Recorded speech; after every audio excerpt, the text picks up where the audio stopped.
How are you doing, Professor? I'm Elijah Gunn. Gonna be doing my final for you on our Corona rant.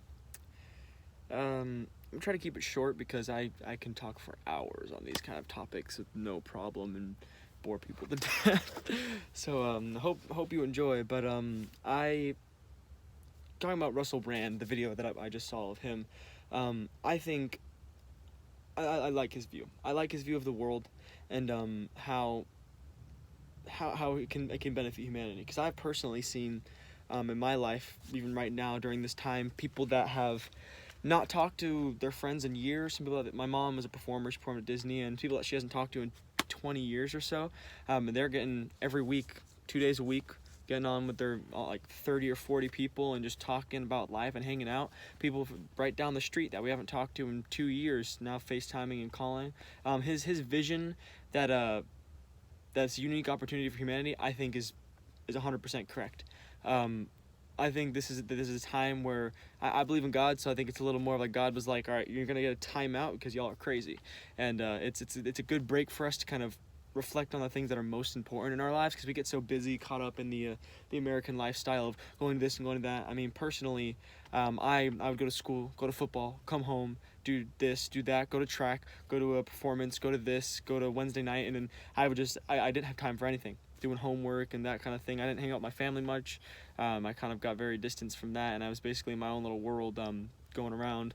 And this gave me a break to actually hang out with my family, um, clean my room, get myself together because I'm about to graduate, and I think this is a blessed experience. I mean, I'm missing out on prom and grad venture, and I was in choir, and we were going to go to states for my a cappella group and for my advanced mixed choir, and it didn't happen. Now it sucks and it's sad, but at the end of the day, I think this is a beautiful opportunity for all of us to sit back and reflect on how life's going for us and what we need to fix. And I wouldn't say he's necessarily naive in it. Now, I have a big feeling that a lot of humanity is going to go back to the way it was, because a lot of people are selfish and they're like, oh, I just want to get out of this, and they're not really taking the time to see how good of an opportunity it is for them.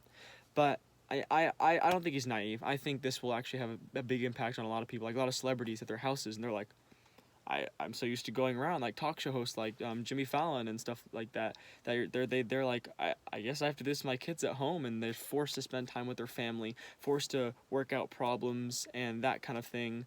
Uh, Russell was saying about how the arguments and stuff, are you taking the time to fix your problems? I think that is beautiful, and I love that. In my own personal life, I've talked a little bit about it. Currently, I'm in my mom's closet right now because my little brother and my mom are watching Lord of the Rings 2 out there, and it's pretty loud, so I'm just trying to find a place. We actually, my dad sang for Voices of Liberty at Disney. I don't know if you know them, but they're a professional a cappella group, like one of the best in the world.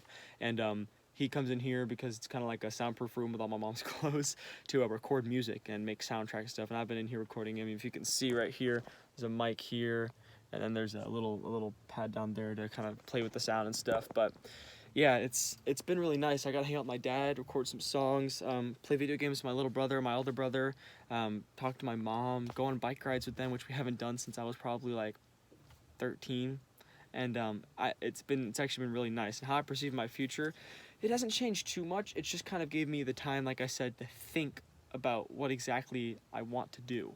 Kind of weigh out my options and sit down and research stuff, and genuinely think, and what exactly do I want for my future? How is certain things going to make me feel? What are my skills? What are my weaknesses? I think it's great, and it's helped me see the world and see the humanity in people a little more, because before, people put on these acts of, I'm a celebrity, or I'm this job, or I'm this job, and they can pretend for so long, but then you get a situation like this, and it brings out the real side of people, and you get to see how real people are. So some celebrities, that was kind of like, I'm not the biggest fan of them, they're just blah, blah, blah, caught up in themselves and so whatever. But then they got back at their house, and you can see that little part of humanity inside of them that they never show because they're so caught up in the fame, that you're like, oh wow, they're human too. They're experiencing the same thing as us. And I think this is a great thing to bring all of humanity together, because we feel so separate all over the world, like Italy versus Germany versus Japan versus here, it's all like China, it's all different, and we all think of each other as like different. Not necessarily that we intentionally do that, but subconsciously, like, we're in different worlds. Now, this whole corona thing makes all the lockdowns all over the world makes everyone feel closer and more like humanity as a whole, as opposed to our separate nations and races or whatever. Now, if I were to recommend an artist, we've been over a lot of them. I personally like Banksy. I like how he could take the boring old streets and make them beautiful and make people fill people with life and energy again, like his tour in New York. Because we've kind of gotten into this industrial, we got out of the industrial age main thing, but kind of our buildings are kind of, they're getting more, how do you say it, spirit to them, to it doesn't feel like just a brick and it's kind of boring, but this kind of workaholic society that we've put ourselves into, going to work and then coming home, taking the bus, and everything's kind of bland, and it's starting to get a bit more open because people are making breakthroughs and people are trying to show that there can be beauty. But it is kind of boring walking through New York City and stuff, just advertisement, car, people minding their own business. And I think it's a beautiful thing what he's doing, because it's making people stop and think about either bigger topics that nobody really thinks about, or just kind of letting them experience humanity and beauty through things that they don't usually stop during their day, because they're just going to get their coffee, go to work, go home, go to sleep, wake up, go get their coffee, go to work, go home, go to sleep. And it kind of breaks that routine, and I think that's what we need a lot. And that's the kind of message I hope to communicate through this individual. I mean, I would share, because he's free. He's breaking the law. He's technically breaking the law, but like in England, they didn't see it as that. They saw this as adding. This is street art. This is adding to the beauty of our city, and I think that's amazing. I like that much more than the American way of just take it down. You know, we got to have a plain brick wall for everyone to walk by, and yeah. Kind of like people getting a trance, and that's one thing too I've noticed is recently it seemed like the world's always going crazy. That's a fact, but it just seemed like things were picking up and things were going crazy, and I was kind of sitting back in my house looking at like social media and stuff, going like, is the world okay? Like, oh my gosh, we need a break. And I even said it personally, I was like, dang, I really need a break. And this whole thing happened, and I was like, okay, God, not exactly what I was meaning, but you know, hey, it works, and it's kind of what we need.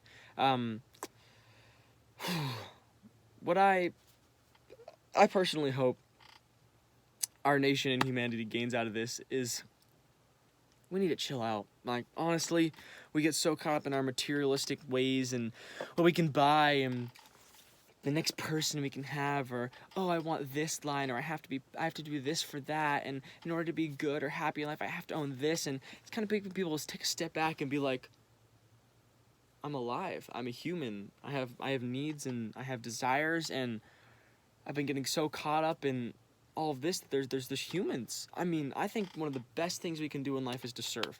That makes people feel fulfilled. You can be selfish all you want. I want this. I want that. I want to go grab this. I want to do that. I need this. Like, and that selfish behavior is honestly exhausting. I know I did it for a little bit, and it tires you out. Now, when someone needs help, and you go over and you offer your help, and you see the satisfaction and the weight lifted off of their shoulders and how happy they are because you just helped them, now that makes you feel alive. And I personally think we were designed to serve. I mean, we as humans, helping others is what makes us happiest. And people think, in our society of especially in the U.S., it's your way, or like right now, or Mikey, just do it, and all of these brands, like that one video I think towards the beginning that we're watching, that he's like, hey, so here's these cigarettes to make you cool. Hey, are your teeth yellow? Well, come buy this toothbrush. Oh, you know what you need for your toothbrush? Buy some toothpaste. You know what else is good for that? Come buy and it's a consumer society where we get so caught up in it and focused here that we don't take a chance to step back and look at the whole picture and go, life is a beautiful thing full of so much, as opposed to, I need that new phone, I need a new car. And I truly think that this is going to help all of us take a step back and take a look at what it means to be human, I guess you could say, and that there are people around us, our next door neighbors, people like my neighborhood. I mean, I live more out in the country area, I guess. Like, my house is here. If you go 5 minutes this way, it's like city, like downtown. Now, if you go 5 minutes this way, it's nothing but cows, farmland, a house every mile or two. Like, it's crazy. So I live right on a cool cusp where I can experience both parts of that of the world. But I live kind of more towards the countryside. So I mean, people that I'd never even knew lived in my neighborhood. Like, I saw a couple people from school that I knew that I was like, you live here? Like, I didn't even know that. People riding their bikes and families walking around saying hi and stuff, and I'm like, this is kind of cool. I mean, neighbors that we hadn't met, and we've lived here for almost 3 years, they were like, oh, hi, like, we didn't notice you were there. And it's been it's been as much as a sucky for most people experience as it was. I personally, I never hang out with people much anyway outside of school. I'm an ambivert, I guess you could say. So like I can recharge with people, but also I like my alone time, and I don't really care too much. But we've got FaceTime in this new age with Zoom and FaceTime and Skype and all of that. We can talk to anyone anywhere, and we're not necessarily getting the human contact that we need as humans, but we are still communicating and seeing and hearing, and I think that's a big thing. And I'm glad in this age that I'm in this age, so I can Zoom friends and Skype friends and stuff. But I myself, like he mentioned at the end, do a hobby, do something you like to do. I mean, I've been building stuff. I love building. I haven't cleaned my room out in years because I've been so busy, and I found some old Legos and decided to build a pirate ship because I saw Pirates of the Caribbean. I mean, go outside and help my dad. We did yard work for about 3 weeks. We made 2 new patios in our fireplace and in the front yard, cleared a whole bunch of land out. Everything that we've been talking about for years, that my mom and dad were like, well, I want to do this to my house, and I want to do this, and I want to get this, but we don't have time. We finally have the time to do it. I feel bad. I feel bad for all those husbands that their wife's like, so you said when you had the time you were going to do this, right? Well, guess what? You've got the time now.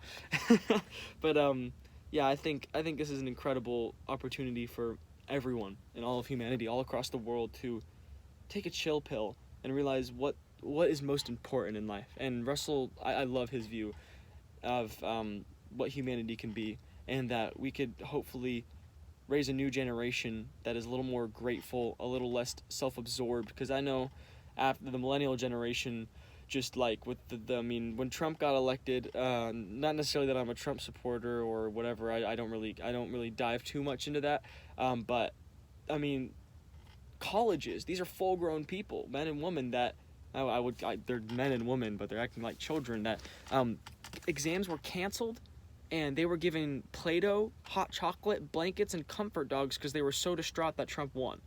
They stopped finals at a college with full-grown adults, and I was like, what? And a lot of complaining stuff, and they have brought some good change and brought some like light to feelings, because the older generations were very stern and don't show your feelings and that kind of thing, and I appreciate that, but they took it too far. I think that we need to find that happy medium of being tough and okay, that's not that big of a deal, get over yourself, and not be a wimp, and also okay, I have feelings, I'm a human. I cry. I'm distraught sometimes. I need love. I need people around me, and I think they started that, but their generation in a lot of ways I think was too like whoa. And then I know my generation, I've met some kids that are just so self-absorbed, and one of my friends, she looks at social media and she literally has mental breakdowns because she's looking at Kim K and all these people that get the perfect lighting and the perfect angles and all these surgeries, and they're like, I'm so ugly and I have to have this surgery and that makeup in order to be pretty, and they like genuinely are hurt. And I'm like, how much easier it'd be if you just didn't go on social media and you just didn't look at those things. You're a different human being. And it's funny because you'll see a video of them in person and they do not look like they do in their pictures because they get the perfect angle and everything, and I'm like, that's not realistic, that's not real, and it's destroying a whole generations of people. And I think this is a good experience for people to kind of get out of that mindset of, ooh, social media, and ooh, this new video, and ooh, this new artist, and oh my gosh, I'm in love, and like, oh my god, like this artist here, or this actor and actress. And I think it's going to be a good break on that, and I really, really, really hope that it makes people think and realize, gosh, being selfish is exhausting. All of this materialistic crap is exhausting, and we need a little more respect. We need a little more servitude from people to help. And I think that is the way that I hope we go. I have a feeling it's not going to go fully that way. I think it's going to have a little bit of an impact, but people tend to be selfish and that kind of thing. But that's what I hope for, and that's my Corona rant. It's a little bit longer than 10 minutes, about 14:41 right here. Then sorry for that, but like I said, I could talk on this for hours. But I hope you're doing well. I hope your move from Utah to here goes well. I mean, I went up to Utah. I've actually experienced my dad's dad is a strong, hardcore Mormon. My dad used to be a Mormon, He's Christian now. But we went up there, and I saw one black guy the entire time up there, and he was homeless. And me personally, I dress more kind of city-like, I guess, even though I live more so in the country. I wear sweats and slides and like a tank top t-shirt with a beanie and then like headphones or something like that. You know, that's how I used to dress, and I was like 12 at the time. I remember going into a Chick-fil-A, and everyone stared at me like, who is this heathen and why is he here? And they like looked at me like I was like the devil or something. And I'm like, little do they know I'm a Christian and I believe in God and that kind of thing. But it was just a surreal experience, the way I kind of got treated just because I didn't dress in khakis and a button-up t-shirt. And I can imagine you being a humanities teacher and the stuff you talk about, they're like, oh, you believe in global warming? Huh? Like, that's like they're. I hope when you get out of there, you get down here and enjoy it. Now, there's a lot of people, I'll say this in the nicest way, crackheads down here, but I think it's a little better, I guess you could say, than the atmosphere up there. And I wish you the best of luck getting down here and finding a place to live. And yeah, good luck. This is my rant. I hope you have a great day and a great summer. See you around.